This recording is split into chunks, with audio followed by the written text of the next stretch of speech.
দিনাজপুরের ফুলবাড়িতে মৃত স্বামীর বাড়ি ফিরে পেতে প্রশাসনের দ্বারে দ্বারে ঘুরছেন কুয়েত প্রবাসী বিউটি আক্তার। উপজেলা প্রশাসন ও থানায় লিখিত অভিযোগ করেও কোনো প্রতিকার পাচ্ছেন না বিউটি। ফুলবাড়ি পৌর শহরের মধ্য গৌরীপাড়ার মৃত মহসিন আলীর স্ত্রী বিউটি আক্তার। তারা স্বামী স্ত্রী দুজনই ছিলেন কুয়েত প্রবাসী। তাদের 2 ছেলে মেয়ে। মহসিন আলীরা 10 ভাই বোন। 2018 সালে কুয়েতে স্বামী মহসিন আলীর মৃত্যু হয়। পরে মৃত স্বামীর লাশ নিয়ে দেশে ফেরেন বিউটি এবং ওঠেন স্বামীর কেনা বাড়িতে।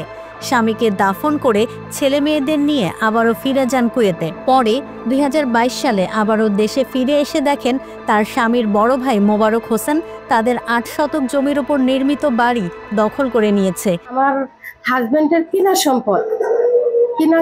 সম্পদ আমার ওরা দখল করে রাখছে, সেই কিনা সম্পদ দিচ্ছে না। আমি অভিযোগ করেছি, আমি 2022-এ যখন কুয়েতে পুনরায় চলে যাই তখন বাংলাদেশ এম্বাসি থেকে আমি অভিযোগপত্র পাঠাইছি যে আমার জায়গা ছাড়ার জন্য। তখন অভিযোগপত্র থানায় আসছে, থানায় আসার পরে ওনাদেরকে ডাকতে জিজ্ঞেস করছে যে আপনারা জায়গা ছাড়বে না। তখন আওয়ামী লীগ ক্ষমতায় ছিল, আওয়ামী লীগের পাওয়ার নিয়ে তারা জায়গা ছাড়বে না। তখন থানার থেকে কি করলো, পৌরসভায় দিল যে এটা পৌরসভার দায়িত্ব, পৌরসভা আপনাদের জায়গা ভাগ করে দিবে। তখন পৌরসভায় ওরা কি করলো, ওরা টাইম পিটিশন খালি নিতেই থাকে। পরে তখন পৌরসভা থেকে একটা রায় দিয়ে দিয়েছে, পৌরসভাকে অপমান করছে, তারা পৌরসভায় হাজির হয় নাই। তারপরও তারা টাইম পিটিশন দিতে দিতে আজকে পর্যন্ত টাইম তারা মানে বাড়ি করতেছে না, আমার জায়গায় দিচ্ছে না তারা। তবে মহসিন আলীর ছোট বোন ও এক বড় ভাই চান বিউটি বাড়িটি ফেরত পাক। আমি লিপির বোন মোবারক হোসেনের ছোট বোন, আমি সাক্ষী দেব যে তারা অন্যায় করতেছে। তারা আমার ভাবির স্বামী মারা গেছে, দেখেন ভাগ দেওয়ার জন্য তাকে আনলিগেল বানাচ্ছে যে সে নাকি আমার ভাইয়ের স্ত্রী না। তারা কত বড় জঘন্য নিকৃষ্ট। আমি আমার বোনকে নিন্দা জানাই, ধিক্কার জানাই। আমার ছোট ভাই তো মারা গেছে কুয়েতে, ওনার করে সম্পত্তি মোবারক হোসেন দিচ্ছেন না দখলে। মহসিন আলী যার কাছ থেকে জমি কিনেছেন তিনি বলেন বিউটির দাবি যৌক্তিক।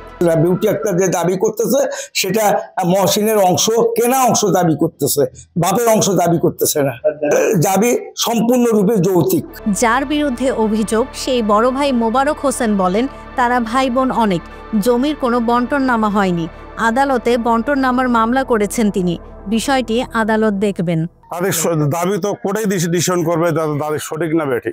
মামলাতে চলে গেছি, আমরা গতকাল মামলা করে এনেছি এবং মামলার পে স্লিপ নিয়ে আসি আমরা পিওন অফিসে দিচ্ছি, থানায় দিচ্ছি, এসিল্যান্ড অফিসে দিচ্ছি। এসিল্যান্ড থেকে জমির মাপের জন্য এসেছিল, আমরা বলেছি যে আমরা জমি মাপতে দেবো না, যেহেতু এটা কোর্টের আন্ডারে চলে গেছে, কোর্ট যেটা ডিসিশন দেবে আমরা সেটাই মানিনি। এ বিষয়ে ফুলবাড়ি থানার ভারপ্রাপ্ত কর্মকর্তা AKM খন্দকার মহিবুল বলেন প্রবাসী বিউটি আক্তার চলতি মাসের 21 তারিখে একটা জিডি করেছেন, তার সার্বিক নিরাপত্তার ব্যবস্থা করা হয়েছে। 21 তারিখ এটি সাধারণ ডায়েরি করেছি, ডায়েরি নম্বর 1065, তারিখ হচ্ছে 21/11/2024। এটি যেহেতু একটি অদত্ত অপরাধ, ভয়ভীতির অপরাধ, এটাই আমরা সরাসরি তদন্ত করতে পারি না, এই জন্য আমরা বিজ্ঞ আদালতের অনুমতি সাপেক্ষে তদন্ত করি। এই কারণে আমরা বিজ্ঞ আদালতের অনুমতির জন্য এটি আবেদন করেছি। অনুমতি সাপেক্ষে পরবর্তীতে তদন্ত প্রতিবেদন দাখিল করা হবে। দিনাজপুর থেকে মুসলিম উদ্দিনের তথ্য ও ভিডিও নিয়ে রিপোর্ট risingBD.com।